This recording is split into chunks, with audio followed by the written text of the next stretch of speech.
अस्सलाम वालेकुम जी, क्या हाल है आप सबका। जी, आज मैं आपको साग बनाना बता रही हूँ कि हम साग के अंदर जो चीज़ें डलती हैं उनकी रेशो क्या होनी चाहिए। और अगर आप इसी रेशो को फॉलो करेंगे तो इंशाल्लाह आपका साग बहुत अच्छा बनेगा, क्योंकि उसमें पालक सारी चीज़ें उसी मकदार में डाली हो ना, तो फिर आपका साग का जायका बहुत अच्छा बनता है।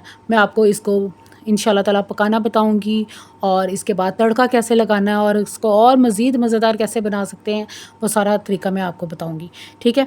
अच्छा जी, 2 किलो मैंने साग लिया था, उसके अंदर मैंने 1 किलो पालक ली है और 1 पाव बाथू ली है। अच्छा, आप 2.5 से 3 किलो आपका साग हो तो उसके अंदर 1 किलो पालक डालिएगा। ठीक है? उसके पास साग ही इतना रह गया था, नहीं तो मैं 2.5 किलो तक साग ले आती हूँ और उसके अंदर 1 किलो पालक डालती हूँ और 1 पाव बाथू, 1 पाव से लेकर आधा किलो, आधा किलो नहीं मैं डालती, आधा किलो से थोड़ा सा कम कर लेती हूँ और 1 पाव तक मैं बाथू डाल लेती हूँ। ठीक है? और 1 मुट्ठी के बराबर मेथी। मेथी आपने ज़्यादा नहीं डालनी, सिर्फ़ यानी कि मैंने उसको सब्ज़ी वाले से सिर्फ़ समझ लें कि 10 रुपए की मेथी ली है। जिस तरह धनिया देते हैं ना 10 रुपए का, इसी तरह उसने मेथी दी है और वो तकरीबन 1 मुट्ठी के बराबर बनी थी। मैंने उसको काट लिया और अब मैंने इसको धो के अच्छी तरह, अच्छा, अगर आप इसको मट्टी की हांडी में बनाना चाहते हैं तो मट्टी की हांडी में बना लें। ठीक है? और अगर आप इसको प्रेशर में बनाना चाहते हैं तो प्रेशर में बना लें, क्योंकि प्रेशर के अंदर यह है कि ज़रा जल्दी बन जाएगा, जल्दी गल जाएगा, लेकिन मट्टी की हांडी टाइम लेगी। तो मैं इस टाइम मैंने स्पेशल साग के लिए हांडी रखी हुई है, इंशाल्लाह ताला किसी दिन आपके साथ वो शेयर करूँगी, लेकिन इस टाइम मैं इसको प्रेशर के अंदर बना रही हूँ, क्योंकि मैं इस सीज़न का पहला साग बना रही हूँ। मैं जब तक मौसम चेंज नहीं होता मैं साग नहीं पकाती, क्योंकि साग पका हो ना तो फिर आप समझ लें कि वो जितने दिन ख़त्म नहीं होता उतने दिन दिल होता है कि साग ही खाएं। और फिर ये मौसम ज़रा गर्म हो ना तो फिर साग नहीं सूट नहीं करता। तो मैं मौसम ज़रा चेंज होता है तो मैं फिर ना साग बनाती हूँ। आज माशाल्लाह बड़ी अच्छी ठंडी ठंडी हवाएं चल रही हैं, तो फिर मैं इस वजह से लेके आई हूँ। आप दिल है कि प्रेशर में बनाएं ताकि ये सुबह तक डन हो जाए। और ये रात का टाइम है, मैं इंशाल्लाह ताला इसको अभी रख दूँगी, 1.5 घंटा है अभी गैस जाने में, तो ये है कि मेरा गल जाएगा। बाकी प्रोसीजर जो है वो मैं फिर सुबह करूँगी, फिर वो सारा आपके साथ शेयर करूँगी। ठीक है? और अच्छा, आपने जब साग को धोना है ना, आपने इसको बहुत अच्छी तरह धोना है। तकरीबन आपने इसको 3 पानी धोना है। मैं तो साग को 3 पानी धोती हूँ, तो फिर मेरी तसल्ली होती है, क्योंकि इसके अंदर बहुत डस्ट होती है और रेत के ज़रे होते हैं, और वो आप इसी तरह और खुले बर्तन में धोइएगा। ये नहीं है कि आपने 3 पानी धोना है तो वो छोटा सा बर्तन ले लें, नहीं, इस तरह ना कीजिएगा। कोई बड़ी देगची ले लें, कोई बाल्टी ले लें, उसके अंदर डाल के आपने बड़ा बाउल ले लें और उसके अंदर डाल के आपने थोड़ा थोड़ा करके डाल के धोना है आपने। ठीक है? और धोने में इसको आधा घंटा लग जाता है। और इसके साथ मैंने जो और चीज़ें डालनी हैं वो इसके साथ ये हरी मिर्चें डालूँगी। अच्छा, अब आपकी ये मर्ज़ी है, आप इनको धो के, जब आप साग को धो के डालेंगे ना, तो आपने इसको भी धो के, मैं तो इसी तरह डाल देती हूँ साबुत ही, क्योंकि जब इसको घोटते हैं तो वो फिर साथ ही ये भी पिस जाती हैं। तो मैं काट के नहीं, अगर आप जिस तरह भी डालना चाहें, इसको ग्राइंड करके डाल लें, इसको काट के डाल लें, कूट के डाल लें, जिस तरह आपका दिल करता है, लेकिन मैं साबुत डालती हूँ। और साथ इसके साथ 1 चम्मच मैं नमक का डालूँगी, बाकी जो भी होगा वो तड़का में नमक इसका एडजस्ट करेंगे। ठीक है? चले मैं आपको, और इसको पकाना कितना है, आपने पानी इसके अंदर उतना डालना है, तकरीबन इतने साग के अंदर ना आपने 2 गिलास भर के पानी डाल देना बस। आपने जब इसको प्रेशर में पकाने का तरीका ये है, आपने इसको बॉयल देना है, बॉयल करके देने के बाद आपने हल्की आंच करके इसको थोड़ी देर दम पे रख देना है। ठीक है? जितनी देर तक ये पत्ते वगैरह बिल्कुल नीचे ना बैठ जाएँ, आपने प्रेशर बंद नहीं करना। ये इसकी एहतियात है। मट्टी की हांडी में तो वो तो फिर आप, ये है कि वो जिस जिस तरह नीचे जाता जाए आप साग और डालते जाएँ। ठीक है? उसमें तो कोई इतना नहीं है, लेकिन आप हल्का सा उसका कवर पीछे करके रखें, जब तक उसका पानी उबल रहा होता है ना, तो वो फिर बाहर गिरता है। तो फिर जब वो अच्छा सा नीचे बैठ जाए, फिर आप उसका दम लगा के आप पकाइएगा। ठीक है? अब मैं इसको धो के रखती हूँ, तो फिर इंशाल्लाह आपके साथ बाकी रेसिपी शेयर करूँगी। ये देखिए, ये साग तो मैंने धो के डाल दिया। अच्छा, मैंने आपको 2 ग्लास पानी का कहा था, अभी मैंने 1 ही डाला है, ये देखिए पानी का तक आ गया। अगर मुझे ज़रूरत होगी तो दूसरा मैं अभी नहीं डालूँगी, जब ये आधा गल जाएगा, ज़रूरत पड़ेगी तो फिर मैं इसको गर्म करके उबलता हुआ पानी डालूँगी और, ठीक है? और इसके साथ ही मैंने हरी मिर्चें डाल देती हूँ और नमक डाल देती हूँ, वो मैं आपको दिखाती हूँ। जी, ये देखिए, ये 1 चम्मच भर के मैंने नमक का डाल दिया इसके साथ ही। और ये मैंने हरी मिर्ची मैंने आपको दिखाई थी, ये मैंने धो के साथ ही डाल दी है, इसके साथ ही गल जाएंगे। आप बेशक ग्राइंड करके डाल दीजिए। अच्छा, पहले आप हाथ धो के डालिएगा नमक और हरी मिर्च, क्योंकि बाद में आप इसको एडजस्ट कर लेते हैं। अगर पहले से ही आप इसको तेज़ कर लेंगे ना, फिर हैंडल करना चीज़ों को मुश्किल हो जाएगा। अभी मैं इसको थोड़ी देर दम में पकाऊंगी, ताकि ये पत्ते अच्छी तरह नीचे बैठ जाएँ। तो फिर मैं इसका प्रेशर बंद करूँगी, ठीक है। जी, ये देखिए साग मेरा रात को जितनी देर गैस आती रही है माशाल्लाह 2 घंटे तक ये पकता रहा है, ठीक है। और ये देखें ये बहुत अच्छी तरह गल चुका है, ये देखें ये बहुत अच्छी तरह गल चुका है, ठीक है। अब मैं अभी इसके अंदर पानी भी है, ये देखें मैंने सिर्फ 1 ही गिलास पानी डाला था और वही इसके अंदर इनफ रहा है, ठीक है। आपने भी पहले ज़्यादा पानी नहीं डालना, ज़रूरत पड़े तो फिर आप डालिएगा, क्योंकि अगर आप प्रेशर के बगैर पकाएंगे ना तो फिर पानी की ज़रूरत पड़ सकती है आपको। अच्छा जी, अब इस स्टेज पे मैंने इसको कैसे घोटना है वो मैं आपके साथ तरीका शेयर करती हूँ। मैं इसको ग्राइंडर जग में डाल के इसको मैंने बहुत ज़्यादा नहीं चलाना, सिर्फ सेकंड्स में मैं सिर्फ 3-4 सेकंड्स उसको ग्राइंडर को चलाऊंगी, बस इनफ। इसको मैंने बिल्कुल वो मेहंदी की तरह नहीं करना, बहुत ज़्यादा ग्राइंड नहीं करना, बस हल्का सा वो इसी तरह लगेगा जैसे आपने इसको वो उसके घोटनी के साथ घोटा हुआ है, ठीक है। वो मैं आपको दिखाती हूँ अभी।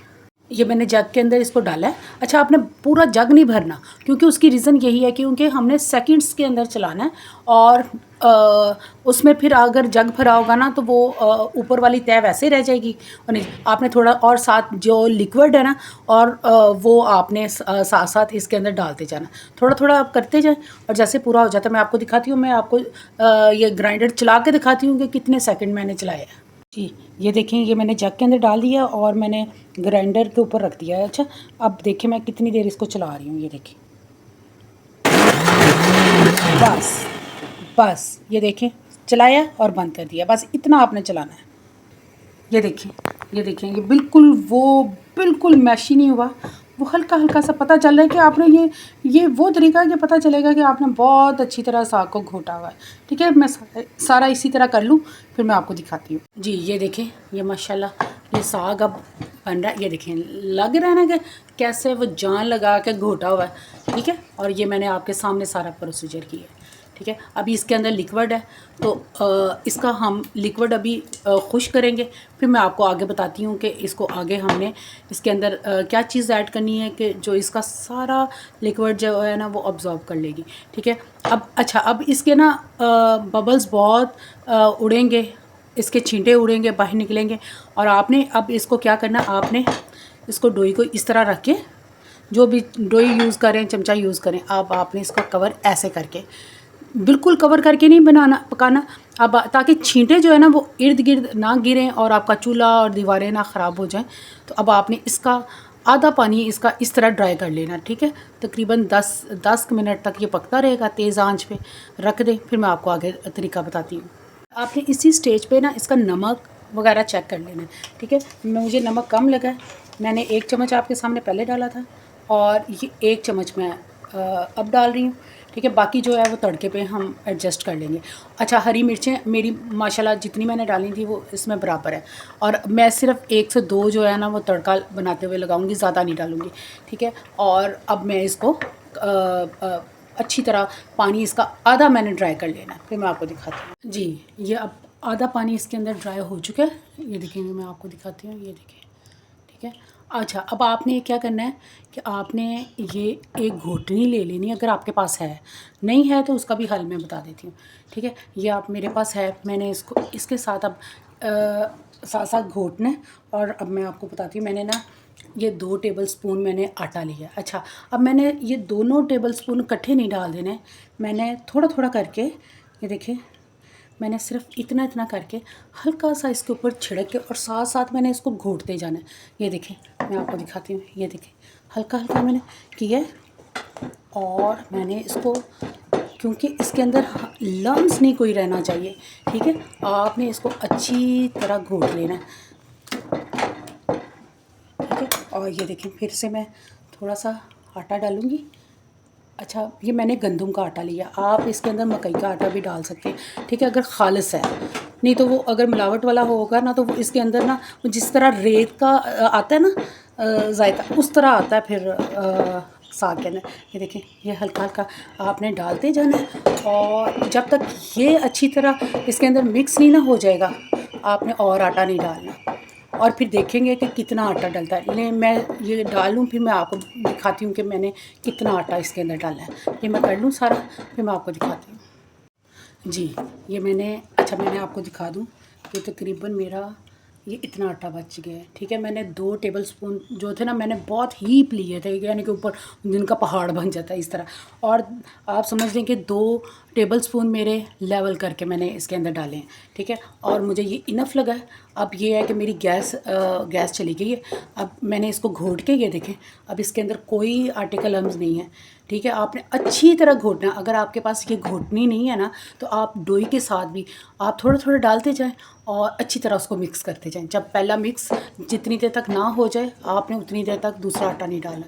अब ये है कि मैं इसका वेट करूँगी गैस आने का, और फिर इसको मैंने पकाना है थोड़ी देर, ताकि ये आटे का कच्चापन दूर हो जाए और ये मज़ीद गाढ़ा हो जाए। ये आटा क्या करेगा, आटा इसके अंदर से सारा पानी जो है जितना रह गया ना लिक्विड, वो सारा एब्जॉर्ब कर लेगा। ठीक है, और उसके बाद मैं आपको दिखाऊंगी, फिर हम इसका तड़का तैयार करेंगे। ठीक है, चलें जी, आपको तड़के जब मैं तड़का लगाऊंगी फिर मैं आपको दिखाती हूँ। देखें जी, ये इसके अंदर से बड़े मोटे मोटे छींटे उड़ रहे हैं। ये देखें, ये कवर, आपने इसको कवर हल्का सा करके, जिस तरह ये मैंने दिखाया आपको, और आपने इसका पानी ड्राई होने तक पकाना है। ठीक है, और बहुत ज़्यादा आटा नहीं आपने डाल देना। अगर इसके अंदर मैं ज़्यादा डाल देती ना, तो इसका मिनटों में पानी बिल्कुल ऑब्जॉर्ब हो जाना था। अब इसको हमने पकाना है बिल्कुल तेज़ आंच रख के, इसका पानी ड्राई होने तक आपने पकाना है। तो फिर आपके साग आप इस तरीके से बनाइएगा, फिर उसका आप जायका चखिएगा। ठीक है, चलें आप इसका तड़का तैयार करते हैं। और उतनी देर ये पक रहा है, आपने इसको कवर करके, इस तरह करके कवर करके, और इस तरह आपने बनाना है जी। अब साग का तड़के की तैयारी मैं करने लगी हूँ। उसके लिए मैंने अदरक लिया। अच्छा, अदरक इसके अंदर ज़्यादा जाएगा। ये जितना मेरा साग है, ये मैं सारे को तड़का लगा लूँगी। अगर आपने तड़का, आपका साग ज़्यादा आपने उसके अंदर से फ्रीज़ करना है ना, तो फिर आप उसको निकाल लें। वो जितना आपने यूज़ करना, उस हिसाब से फिर तड़का तैयार करें। ठीक है, ये मेरा अदरक है, मेरे फ्रोज़न है। ये मैंने तकरीबन ये 4 पीस लिए हैं, छोटे छोटे साइज़ के। 2 मेरे स्मॉल साइज़ के मेरे प्याज हैं। अच्छा, अगर ग्रीन प्याज हो ना आपके पास, तो ग्रीन प्याज डालिए इसके अंदर। ग्रीन प्याज इतना अच्छा लगता है, जो उसका पीछे वाला ग्रीन पार्ट होता है ना, वो इसमें बहुत जायका पैदा करता है। और 2 हरी मिर्चें ली हैं। मेरी हरी मिर्च तकरीबन बराबर है, तो मैं सिर्फ इसका फ्लेवर देने के लिए ना सिर्फ ये 2 डालूँगी। अगर आपकी हरी मिर्च इसके अंदर बिल्कुल, यानी कि डालेंगे तो तेज़ हो जाएगी, फिर आपने नहीं डालनी। और ये मैंने धनिया लिया है, तकरीबन 4 से 5 टेबल स्पून है। धनिया का भी इसका अंदर इतना अच्छा फ्लेवर आता है ना, बहुत अच्छा फ्लेवर आता है। और मैं आपको बताऊंगी कि धनिया इसके अंदर डालना कैसे है। वो नहीं है कि साग को तैयार करके नहीं हमने डालना, मैं इसका भी तरीका आपको बताऊंगी। और इसके अंदर मैं तकरीबन ½ टीस्पून मैं कसूरी मेथी का डालूंगी, बस ज़्यादा, क्योंकि उसके अंदर हमने पहले से भी डाली है। और मैं सिर्फ फ्लेवर देने के लिए ना तड़का को, तो मैं इतना डालूंगी बस, और इसके अंदर और कुछ नहीं जाएगा जी। ये तड़का लगाने के लिए मैंने सबसे पहले प्याज रख दिया। अब इसके अंदर आप घी या ऑयल जो भी यूज़ करते हैं आप वो डालें। अच्छा, आपने कम क्वांटिटी में डालना है। अगर मेरे पास देसी घी ज़्यादा होता है ना, तो मैं देसी घी का ही सारा तड़का लगाती। लेकिन अब ये है कि मैं थोड़ा सा, ये तकरीबन 3 टेबल स्पून के बराबर मैंने लिया ऑयल। और मैं अब इसको, अच्छा आपने इसको कलर नहीं देना, सिर्फ ट्रांसपेरेंट करना है बस। सिर्फ इसका थोड़ा सा ये ट्रांसपेरेंट होता है, तो मैं इसके अंदर अदरक और हरी मिर्च जो मैंने कूटी है वो मैं डाल देती हूँ। ठीक है, मैं अभी दिखाती हूँ। और मैं अभी आपको इसकी आवाज़ सुनवाऊँ साग की, आप यकीन माने ऐसे इसके बबल्स उड़ रहे हैं कि आपको, ये देखें मैं आपको दिखाती हूँ। ये देखें, ये बाकायदा देगची हिल रही है। अच्छा, आपने जब भी इसमें आपने चम्मच हिलाना है और गाहे बगाहे आपने हिलाते रहना है। और बड़े मोटे मोटे छींटे उड़ते हैं। आपने जब चम्मच हिलाने लगना है ना, तो आपने इसके अंदर आपने गैस इसकी बिल्कुल हल्की कर देनी, नहीं तो आपके मुंह के ऊपर छींटे आके पड़ सकते। ये देखें, ये मैं आपको दिखाऊँ, ये देखें कैसे इसके कवर का हाल है, और कैसे ये देखें, नहीं तो ये सारे आपने कवर कर लिया, नहीं तो ये सारे आपके ये बाहर गिर रहे थे। ये देखिए अब कितना माशाल्लाह ये थिक हो गया। बस ओहो, ये आपको दिखाने के चक्कर में मेरे से गिर गया। चलें जी, मैं इसका चूल्हा बंद करने लगी हूँ। अब तड़का तैयार करते हैं। ये देखिए, ये इतना सा कलर इसका चेंज हुआ है, ट्रांसपेरेंट हुआ, मैंने ये थोड़ी सी कसूरी मेथी, ठीक है, ये मैंने इसके अंदर डाल देनी है। और साथ ही मैंने ये थोड़ी सी बस मिक्स हो जाए इसके अंदर। और मैंने अब इसके अंदर जो मैंने आपको अदरक और धनिया दिखाया है, अच्छा धनिया भी आपने इसी स्टेज पे डाल देना। फिर आप इसका फ्लेवर देखिएगा कि आपके साग का फ्लेवर क्या है। आपने इसको भी, क्योंकि इसको अदरक को भी हमने कलर नहीं देना, ठीक है, इसको हल्का सा इसका कच्चापन दूर करना है। और मैं अभी आपको दिखाती हूँ, ठीक है, इसको अच्छी तरह मिक्स करके तो फिर मैं अभी आपको दिखाती हूँ। ले जी, ये तड़का हमारा डालने के लिए, साग के अंदर डालने के लिए तैयार है। ये देखो माशाल्लाह। अब इसके अंदर पहले मैं थोड़ा सा साग डालूँगी, ठीक है, और फिर इस सारे को पलट देंगे हम उसके अंदर जो जिस देगची में मैंने बनाया है साग, देखें ये इस तरह डाल के आपने इसको अच्छी तरह मिक्स किया और ये सारा पलट देना, ठीक है। चलें जी, मैं अब आपको सर्व करके दिखाती हूँ। जी, साग खाने के लिए बिल्कुल तैयार हो चुका है हमारा, और इसको मैंने मक्खन के साथ सर्व किया है। जो मक्खन के साथ साग का जायका है ना, वो बहुत लाजवाब है। आप भी इसको कोशिश करें, बेशक 2-3 दिन की बलाई जमा करके आप उससे मक्खन बना लें तो माशाल्लाह इसके साथ बहुत अच्छा फ्लेवर आता है। आप इसके साथ पराठा बनाएं देसी घी वाला, और या खुश्क चपाती बनाएं। मुझे साग के साथ पसंद है खुश्क चपाती, और उसके ऊपर नीचे उतार के देसी घी लगाना, फिर उसके ऊपर रोटी के ऊपर डाल के साग खाना, ये बहुत अच्छा लगता है। और इसके साथ में आप लस्सी पिएं, क्योंकि साग के जिनको मैदे के अंदर एसिडिटी बन जाती है ना, उनके लिए फिर ये है कि आप इसके साथ लस्सी सर्व करें। और वो रात के टाइम साग ना खाएं, फिर वो दिन के टाइम खा लें, दोपहर में खा लें, सुबह में खा लें, रात के टाइम फिर साग का इस्तेमाल ना करें, तो वो इससे बचे रहेंगे। इसके जो साग से एसिडिटी वगैरह बनती है ना, तो वो इससे बचे रहेंगे। साथ मूली का इस्तेमाल करेंगे तो और सेव हो जाएगा। और आपने बच्चों को जब भी सर्व करें, आप इसके साथ लस्सी उनको दें, मक्खन दें, तो देखें वो कितने शौक़ से खाएंगे। मेरे बच्चे और वेजिटेबल्स ना खाएं लेकिन साग शौक़ से खा लेते हैं। तो आएँ, सर्दियों की को खुश आमदीद कहते हैं, साग बनाएं, आप भी खाएं, अपने बच्चों को भी खिलाएं और खुश रहें। और आप भी ज़रूर बनाइएगा, दुआ में याद रखिएगा। अल्लाह हाफिज़।